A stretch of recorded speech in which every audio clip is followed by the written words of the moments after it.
Boa noite, galera. Tudo bem? Então, eu vou falar aqui sobre materiais. Vou fazer um resumão bem basicão sobre os materiais. É muita coisa para se falar, mas eu vou passar uma linha geral para a gente. Então, primeiro nós vamos falar um pouquinho sobre a classificação dos materiais, classificação e especificação de aço e depois um pouquinho sobre propriedades físico-químicas. Então, vamos lá. Nessa primeira parte aqui eu coloquei um gráfico que ele diz o seguinte: ó, materials don't fail, designs do. Ou seja, o que isso quer dizer? Ó? Que os materiais não falham, mas quem projeta, quem faz o design de alguma coisa, ele falha. Ou seja um produto, seja uma máquina, seja alguma coisa, quem pode falhar? Quem projetou o sistema. Então, se nós olharmos aqui, ó, troca de materiais, ou seja, eu troquei o material de um produto, a chance disso falhar é muito pequena. Mas se nós olharmos o extremo lá, a última coluna, 38%, que é a azul, ele diz o que? Isso é ocasionado pela seleção incorreta de materiais. Então, na verdade, a maioria dos defeitos está relacionado à seleção inadequada dos materiais. Comprei um material, mas não era a melhor opção. Então, o que nós da qualidade temos a ver com isso? Nós fazemos o controle de qualidade de produto, de processos, e muitos desses erros ou dessas não conformidades estão relacionadas ao material e não só a setup, parâmetros de processo, ajuste de máquina, tempos de ciclo e outras coisas que a gente controla. Então, é importante a gente estudar um pouquinho sobre o material justamente por causa disso, porque estão relacionados aos defeitos de processo e produto que nós controlamos. Aí passando aqui, nós temos classe de materiais. Então, basicamente são quatro classes: os materiais metálicos, que são esses aqui no canto direito inferior, os materiais cerâmicos, que são esses aqui de cima, materiais cerâmicos. Depois os materiais poliméricos, que são os famosos plásticos, e tem uma porrada de plástico. Aí depois aqui os materiais avançados, são os materiais de engenharia. Eu coloquei aqui a fibra ótica que a gente tem para condução de internet hoje em dia, né? Sinal de internet. Então os avançados são o seguinte: eles são os compostos, os biomateriais e os semicondutores. Então vou dar uma explicação geral sobre todos eles aí, muito simples, mas muito superficial, mas para a gente ter uma noção no nosso dia a dia, como que a gente tem o contato com esses materiais aí. Então vamos lá. O primeiro deles são os materiais metálicos. Características dos materiais metálicos: ductilidade, ou seja, ele tem a capacidade de absorver determinado impacto, determinada força antes de se romper. Então isso quer dizer o seguinte, que ele vai se esticar e depois vai quebrar. Ele não vai quebrar de uma vez. Por exemplo, o vidro. Se eu dar uma pancada no vidro, estilhaça tudo de uma vez.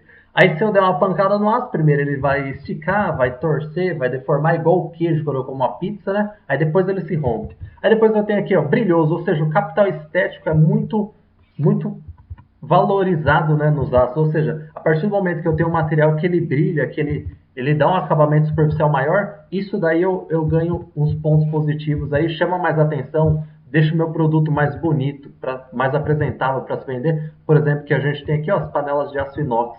Aí depois aqui, ó, bom condutor térmico e elétrico. Então quer dizer que os metais no geral, eles conduzem bem calor, ou seja, temperatura, tanto é que quando eu preciso aquecer alguma coisa, geralmente eu uso panela de aço, chapa de aço, frigideira, caneca, etc. E bom condutor elétrico também. Então, se eu colocar energia num determinado metal, ele vai conduzir.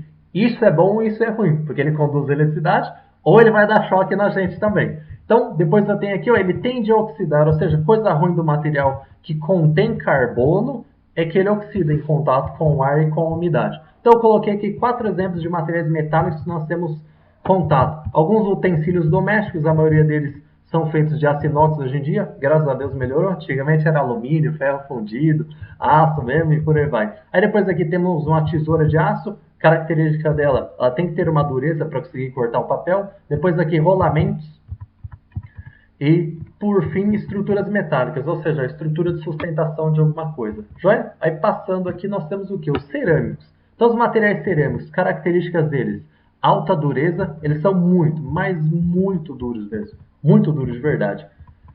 Aí depois aqui, ó, alta resistência ao desgaste, ou seja, se eu pegar o material cerâmico e começar a esfregar ele, começar a deixar ele em atrito, ele tem alta resistência, ou seja, ele não vai se desgastar. Se eu pegar duas peças metálicas e começar a esfregar uma na outra, elas vão se desgastar ao longo do tempo. O material cerâmico não, ele tem uma alta resistência sobre isso. Tanto é que há um tempo atrás eles estavam tentando desenvolver a camisa ou o bloco do motor do carro de cerâmica.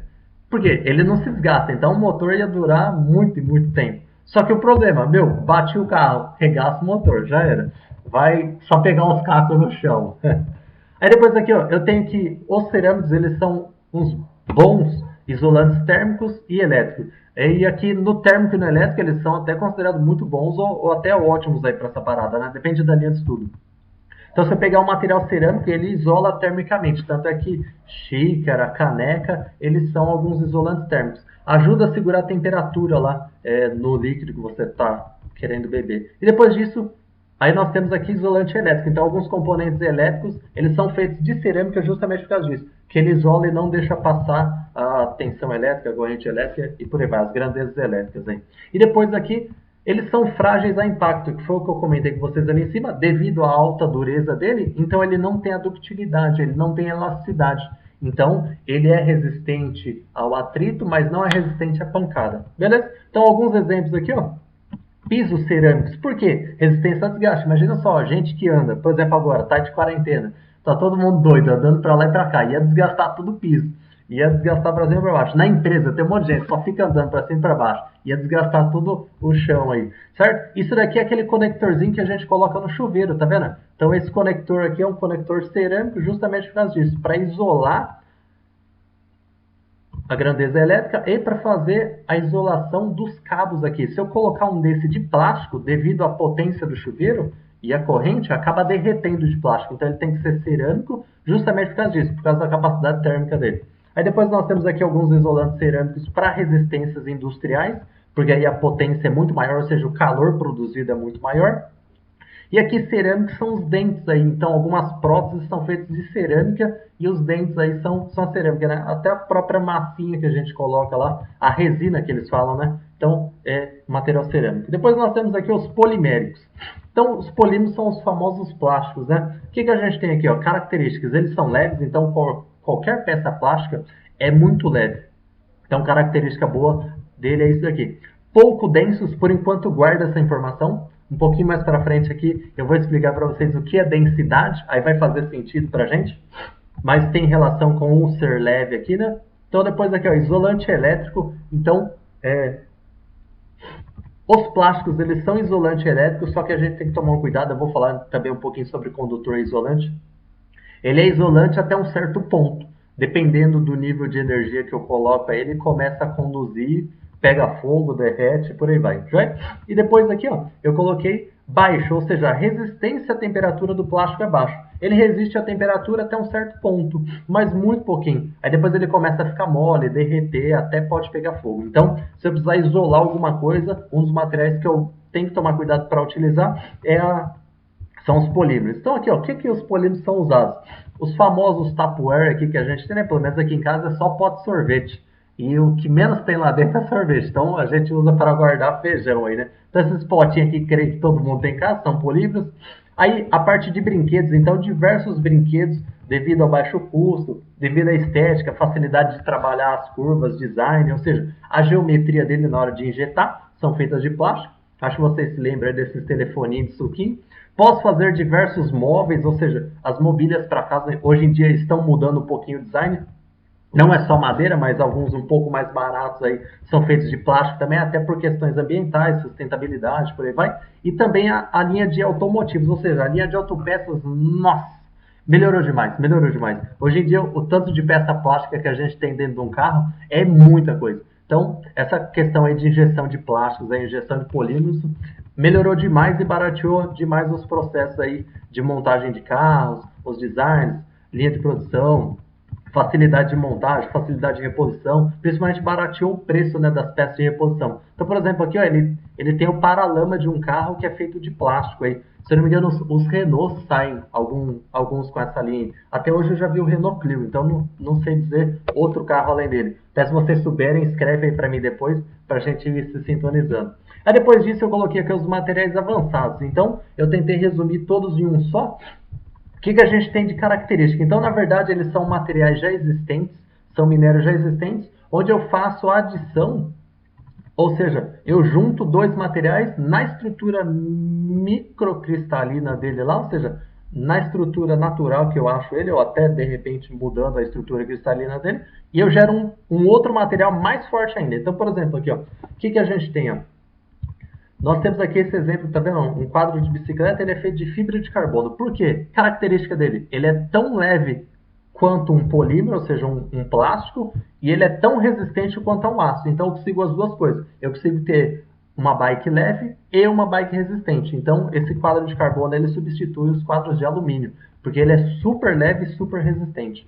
E depois aqui do lado nós temos esses chips aqui que são chamados de semicondutores. Ou seja, eu tenho um determinado material que ele não é nem isolante e nem condutor. Ou seja, dependendo da dopagem e da excitação, ou seja, da quantidade de energia que eu coloco nele lá, eu consigo com que esse material ele conduza eletricidade ou que ele isole, ou seja, não deixe passar eletricidade. Graças a Deus isso existe, que são os famosos chips, aí, microcontroladores, microprocessadores, e permite da gente estar falando aqui pela internet, tendo computador, tendo celular e tantas outras coisas.